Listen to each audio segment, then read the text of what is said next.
Hola muchachos, buenos días. Estamos acá haciendo hoy el tercer tema llamado los elementos de la actividad económica. Soy el profesor Peter Guyán y vamos a desarrollar esta temática que es determinante para comprender más adelante los procesos económicos, ¿correcto? A ver, la actividad económica está condicionada efectivamente por el objetivo principal de la economía, que es satisfacer las necesidades del hombre, ¿está bien? Si no hay necesidades, entonces no hay actividad económica, porque, como habíamos dicho, la escasez es el tema central, ¿no?, de la actividad económica de un país. Entonces, escasez y necesidad son términos muy relacionados. Entonces, ¿cómo desarrollamos esa satisfacción? Vamos primero a los dos elementos, digamos, accesorios.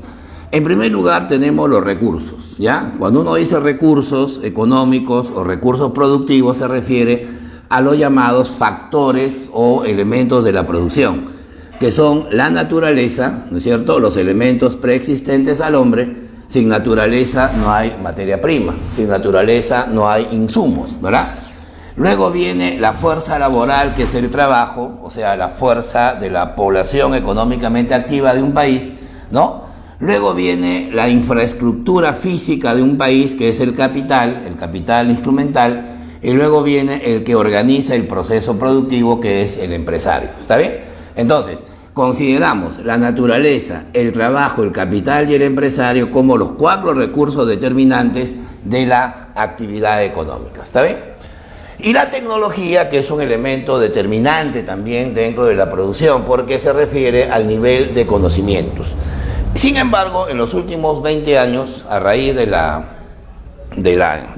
avance científico, el avance tecnológico, muchos autores, muchos economistas consideran que hay un elemento adicional, que es el capital humano. Cuando uno habla de capital humano, se refiere principalmente a la preparación que las personas deben tener, o el grado de calificación que las personas tienen, y que es un elemento también del desarrollo socioeconómico. ¿Está bien? Bueno, entrando ya al tema principal, que son las necesidades, el elemento central. Las necesidades se definen como el elemento y el objetivo central de los procesos económicos, pero en sí, ¿qué cosa es una necesidad? A ver, vamos a desarrollarlo por etapas, ¿ya? La necesidad es una sensación desagradable, o sea, es una angustia, ¿no? Es una forma de desequilibrio que el hombre va a experimentar, ¿no es cierto?, porque le está faltando algo. Ese algo que nos falta se llama un bien o se llama también un servicio, dependiendo si es material o es una prestación. Pero la necesidad en sí representa el estado de desequilibrio, ¿no?, tanto orgánico como psicológico, que el hombre experimenta cuando algo le está faltando. Y cuando ese algo le falta y lo satisface, entonces obviamente esto va a desaparecer, ¿no es cierto? Bueno, por ejemplo, si yo hablo, en algún momento voy a necesitar tomar agua. Entonces, al decir necesito agua, estoy expresando una sensación desagradable. Si de tanto estar trabajando o estar en una determinada actividad tengo hambre, también voy a experimentar una necesidad, ¿no es cierto? Entonces, la necesidad siempre hay que verla como el desequilibrio que el hombre experimenta a la hora que, ¿no?, busca el bienestar. Luego de la necesidad va a venir el deseo. Ojo con esta diferencia, porque el deseo es consecuencia de la necesidad. Si desaparece la necesidad, obviamente desaparece el deseo. Pero ¿qué cosa es un deseo? Es la representación mental del objeto. Es decir, el hombre evidentemente conoce la existencia de un bien, y conociendo que ese bien existe, viene la representación mental. Eso significa un deseo. Por ejemplo, si yo tengo hambre, ¿qué estoy experimentando? Una necesidad. Pero si digo quiero una hamburguesa, ¿no?, sin papas fritas, estoy expresando un deseo, ¿no? Si por ejemplo tengo sed, estoy experimentando una necesidad. Si digo no quiero gaseosa, me hace mal, lo que quiero es agua, representa un deseo. Pero el deseo obviamente surge en la medida que la sociedad conoce la existencia del producto o el objeto, ¿verdad? Luego del deseo vendrá el esfuerzo, o sea, la actividad económica que el hombre desarrolla para obtener el producto que lo va a satisfacer. Por eso el esfuerzo está asociado al proceso productivo, ¿está bien? Y por último viene el bienestar material, que se logra a través de la satisfacción, ¿verdad? La satisfacción, que en buena cuenta es el consumo de un bien o de un servicio. Por ejemplo, para esquematizarlo, tengo hambre. ¿Qué es eso? Una necesidad. Quiero un arroz con pollo, un deseo, ¿verdad? Mato al pollo y lo cocino, el esfuerzo. Y luego viene ya el almuerzo, o sea, la satisfacción, ¿ya? Tengo sueño, la necesidad. Quiero dormir sobre un colchón Boss Springs, ¿no? Eso representa un deseo. Me compro el colchón, el esfuerzo, me echo a dormir, la satisfacción. ¿Te das cuenta? Ese es el procedimiento que las necesidades va a experimentar. Así que no olviden, muchachos, las 4 etapas, ¿ya? Necesidad, deseo, esfuerzo y satisfacción, ¿ya? En eso se basa la actividad económica. Pero vamos a desarrollar ahora sí la parte más polémica, la parte más estructural, que es las intensidades, ¿ya? Miren, las necesidades según las épocas y las circunstancias de la historia y la evolución del hombre se agrupan en 3 categorías, ¿ya?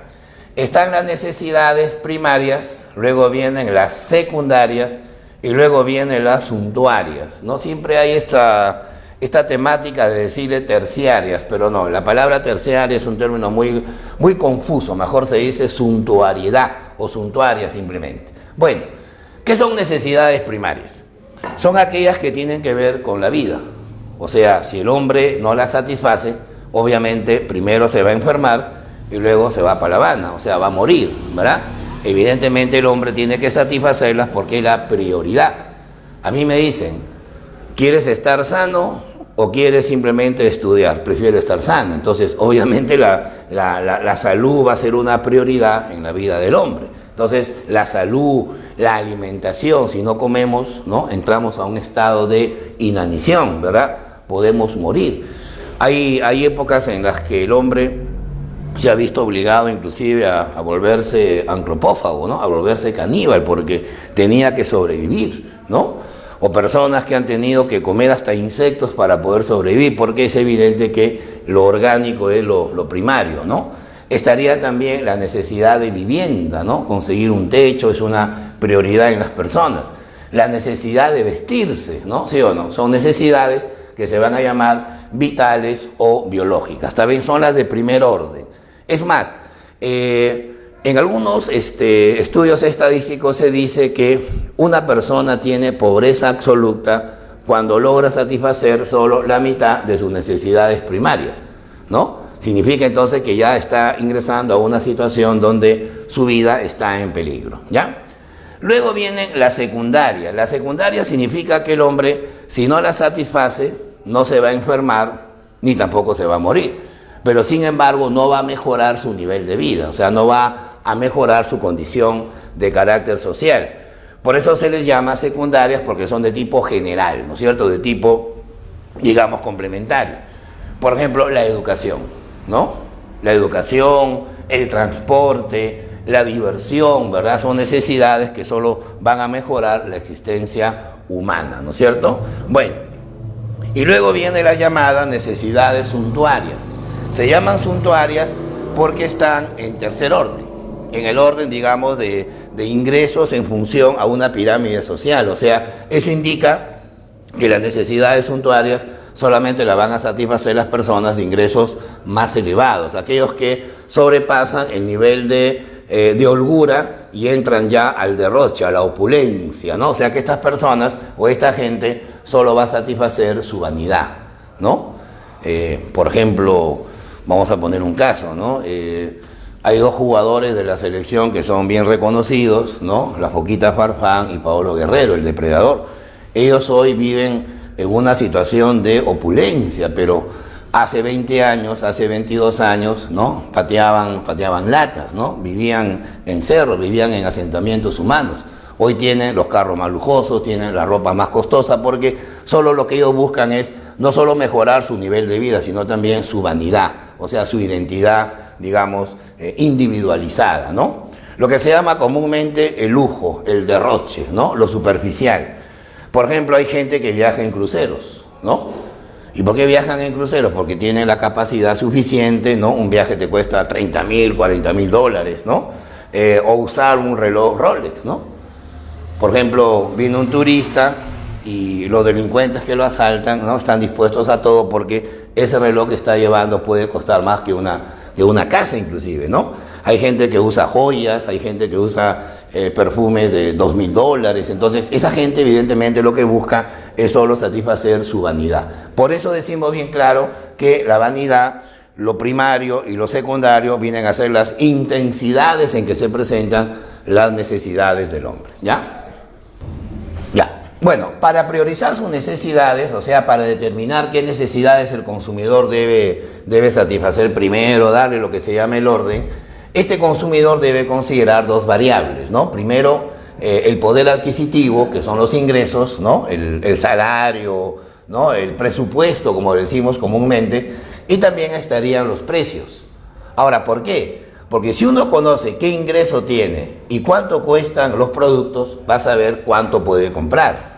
Es como que yo te diga, a ver, tengo 20 soles, ¿eso qué vendría a ser? Mi ingreso. Y la hamburguesa está 5 soles. Entonces, eso viene a ser el precio. ¿Cuántas hamburguesas puedo comprar como máximo? 4 hamburguesas, ¿no? Pero ¿qué pasa si mi ingreso sube a 40 soles? Ya podría comprarme 8. Pero ¿qué pasa si mi ingreso está en 20 y la hamburguesa sube a 10? Podría comprar solamente 2. Entonces, el poder de compra es determinante para que el consumidor pueda priorizar sus necesidades.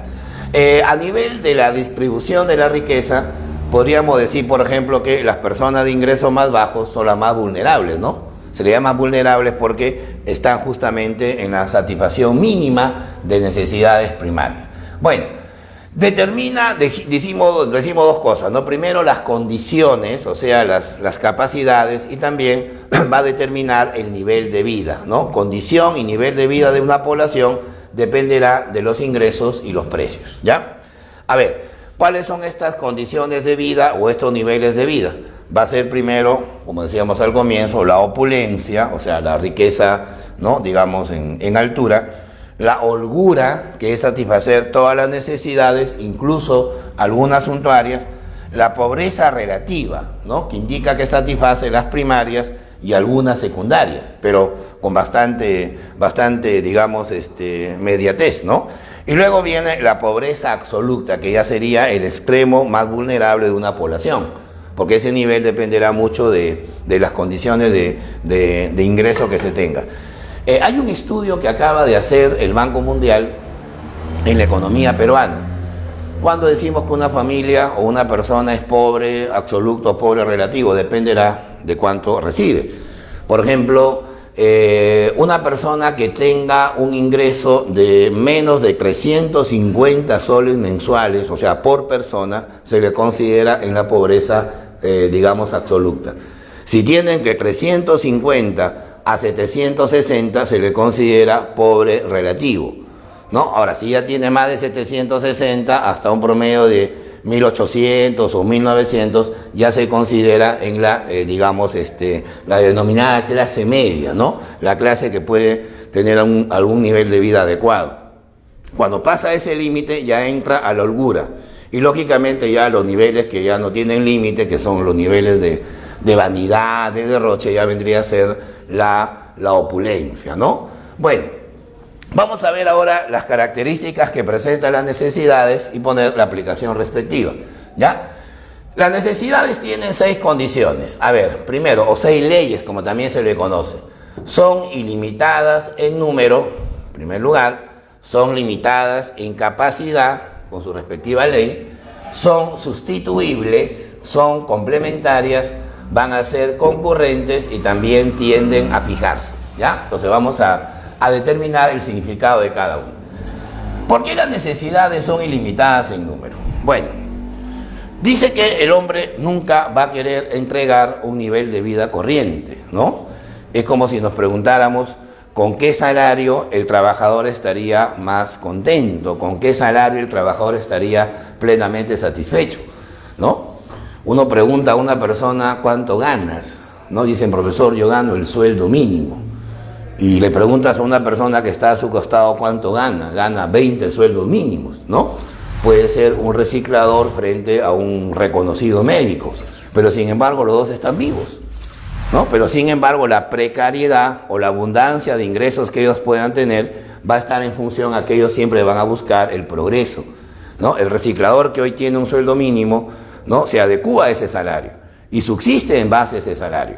El médico que gana pues 20 sueldos mínimos va a tratar de mejorar su vivienda, mejorar su alimentación, mejorar el nivel educativo de su familia, mejorar el confort de su familia, porque va a estar en función siempre pues al afán de progreso que el hombre tiene.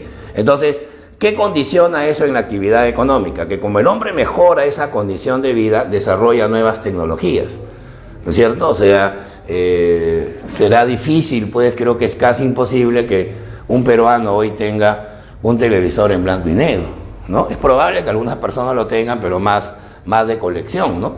Y es más, sube el precio porque son muy escasos, ¿no?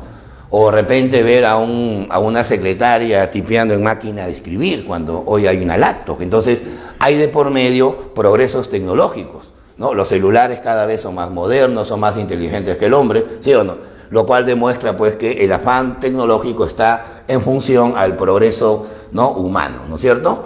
Bueno, limitadas en capacidad. ¿Por qué decimos que son limitadas en capacidad? Porque el consumidor solo puede utilizar una cantidad limitada de un producto. Hay un principio más que económico, es biológico, que es la saturación, ¿no? O sea, yo ahorita tengo un hambre infernal, ¿no? Si me dan un cuarto de pollo a la brasa, lo termino. Y es más, puedo pedir un cuarto más, pero es probable que con ese medio pollo esté satisfecho. ¿Qué pasa si consumo un cuarto de pollo más? ¿Qué pasa si sobre ese cuarto aumento una porción más? O sea, obviamente voy a poner en peligro mi vida, ¿no? Cuando dormimos lo hacemos 8 o 6 horas, bueno, según la capacidad de cada organismo. Algunos duermen, algunos pueden tener hasta 12 horas de sueño, pero es muy difícil que la persona duerma eternamente, ya no sería humano. ¿Sí o no? Tenemos siempre una capacidad. Si juego un partido de fútbol a 40 grados centígrados, voy a tomar agua, pero el primer vaso me va a satisfacer más que el segundo, pero va a haber un momento en el cual diga, ya no quiero agua, porque el hombre tiene una capacidad siempre determinada por su organismo, ¿verdad? Y eso justamente conduce a uno de los principios económicos fundamentales para entender la teoría del consumidor, la teoría de la demanda, que se llama la ley de la utilidad marginal decreciente. Hacemos una pequeña atingencia. El concepto de utilidad es un concepto que para la economía es abstracto, porque la utilidad viene de útil. Útil significa satisfacción, significa, ¿no?, la capacidad de un bien para generarme esa satisfacción. Pero el problema es que la utilidad no la puedo medir. O sea, no hay un producto, no hay un aparato que nos pueda medir la utilidad de comer, no sé, un pan, de tomar un vaso con agua. O sea, no hay una forma física de medir la utilidad. Lo que los economistas hacen es representarla mentalmente, ¿no? O sea, de manera subjetiva. Por eso decimos que la utilidad es un concepto subjetivo, ¿no? Por ejemplo, si yo soy una persona vegetariana, entonces para mí la carne de res no tiene utilidad, ¿no? Si fuera ciego, pues un iPad no va a tener utilidad para mí, ¿no es cierto? Entonces la satisfacción va a estar en función a cómo utilizamos un bien. Entonces la utilidad es un concepto individual, subjetivo y que no se puede medir. O sea, podemos decir que la utilidad no es cardinal, sino es ordinal, en el sentido que define pues un orden, una categoría al momento de consumir. Entonces, vamos a explicar en qué consiste el término utilidad marginal. La palabra utilidad marginal significa la satisfacción que genera, ojo, la última unidad que hemos consumido. O sea, es la satisfacción adicional que me genera la última unidad que he consumido de un bien. Hagamos una cosa bien simple. ¿Qué pasaría si estamos en en un estado de hambre muy extremo y nos ponen 40 hamburguesas? ¿No? Para que, bueno, de repente puede ser demasiado, pero ¿qué pasa si me dicen haya la utilidad marginal de cada una? Primero no la puedo medir, pero sí va a estar en mi mente, en mi categoría, en mi capacidad limitada que tengo a nivel orgánico. ¿Cuál de ellas va a tener para mí la mayor utilidad marginal, muchachos? Obviamente la primera, porque la primera es la hamburguesa que va a satisfacer con más intensidad el hambre que yo tengo. Pero al comerme la segunda hamburguesa, la utilidad marginal, si la vemos de manera cuantitativa, sería mucho menor. porque ya la voy a consumir estando satisfecho inicialmente. Una tercera hamburguesa me va a satisfacer, pero con menos intensidad que la segunda. En la economía antigua esto se llamaba, o le han puesto por ahí la ley de Gosen, ¿no? Por el economista alemán, pero no es así. Debe ser llamada ley de la utilidad marginal, porque la cuarta hamburguesa de repente ya ni la comemos. Y la quinta hamburguesa puede provocar, ya pues ustedes se imaginan un problema de atoro, ¿no? Puedo hasta poner en peligro mi vida. Entonces digo, ¿por qué esa quinta hamburguesa no tiene la misma satisfacción que la primera? Porque es evidente que su utilidad marginal es mucho menor. Por eso los economistas sostienen que a medida que se consume una unidad adicional de un producto, que puede ser un bien o un servicio, ¿no? Puede ser una hamburguesa o una película. Si voy al cine a ver una película muy entretenida, la primera función es más útil que la segunda. Si la veo por tercera vez, ya no me va a satisfacer igual que la segunda y mucho menos que la primera. Ya en la cuarta me quedo dormido, pues no, señor, porque es evidente que me he saturado. Entonces, ese consumo de una unidad adicional de un producto va a generar que la satisfacción adicional vaya disminuyendo hasta llegar al punto de saturación. Y a partir de ese punto, obviamente, el nivel de utilidad marginal ya sería hasta negativo. Entonces, vamos a hacer una pregunta de consenso, que es una pregunta ya de análisis económico moderno. ¿Tiene alguna relación la utilidad marginal y el precio de un bien? Es obvio, porque a medida que la utilidad marginal sea más alta, eso implica que la demanda por ese bien se está elevando a nivel generalizado. Y hay un principio llamado ley de la oferta y la demanda, que sostiene que cuando la demanda tiende a crecer, los precios tienden a subir, ¿no es cierto? Entonces, ¿por qué una gaseosa no sube mucho de precio en invierno y más la suben en verano? Porque en invierno su utilidad marginal es mucho menor. O sea, la utilidad marginal condiciona, me dejo entender, la formación del precio. Hay una paradoja que explicó David Ricardo ya hace 200 años atrás, cuando estábamos en plena escuela clásica o liberal. Él hablaba, por ejemplo, de que el agua es más útil que el diamante, lo cual es cierto. O sea, sin agua no vivimos, sin diamante podemos vivir, no hay ningún problema. No todos tenemos diamantes, pero el diamante cuesta más que el agua. Entonces, ¿cómo es posible que un bien que es tan útil, que es el agua, tenga menos precio que el diamante, que es tan inútil, ¿no?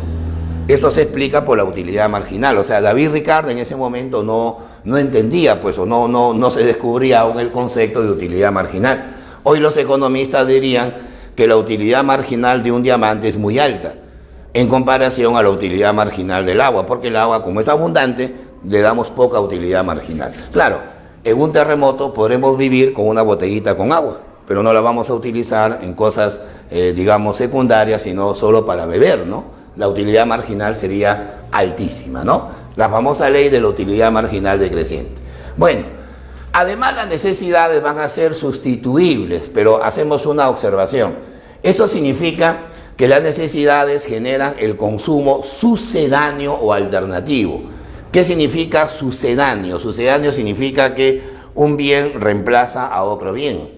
O sea, por ejemplo, si yo tengo sed, puedo tomar chicha, puedo tomar un refresco, puedo tomar agua, puedo tomar, no sé, gaseosa, puedo tomar cualquier líquido. Entonces ahí tengo que observar el efecto sucedáneo, ¿no?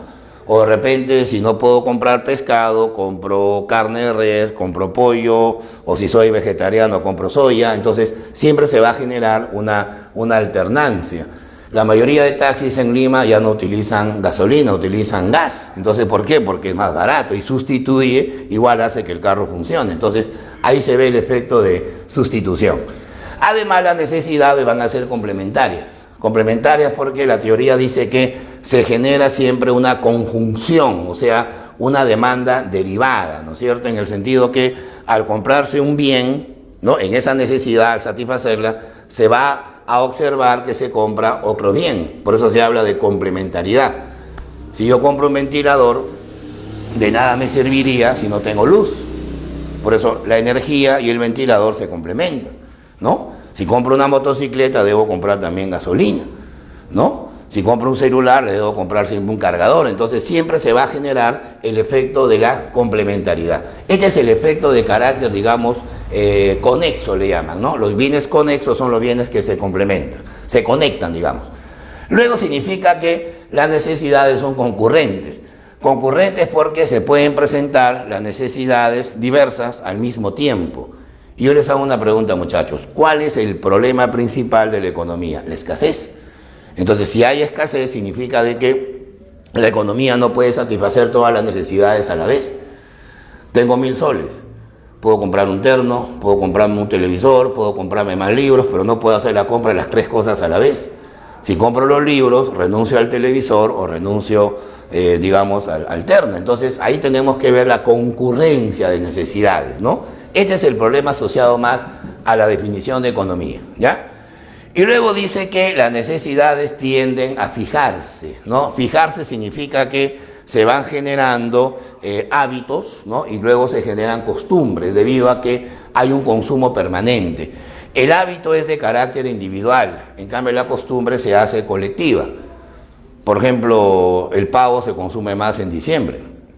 Eso más que un hábito es una costumbre, ¿no? Si yo fumo y tú no lo haces, alguien consume cigarros y alguien no lo hace, entonces ahí se habla de hábitos, ¿no? Porque estamos individualizando.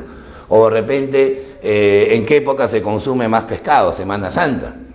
Y por eso que el pescado sube de precio, ¿no? O en qué época, por ejemplo, se consume más panetón, en diciembre. En diciembre se consume más panetón, más pirotecnia, más carne, más ropa, porque hay generado pues siempre un efecto de fijación o de hábitos y costumbres, ¿correcto?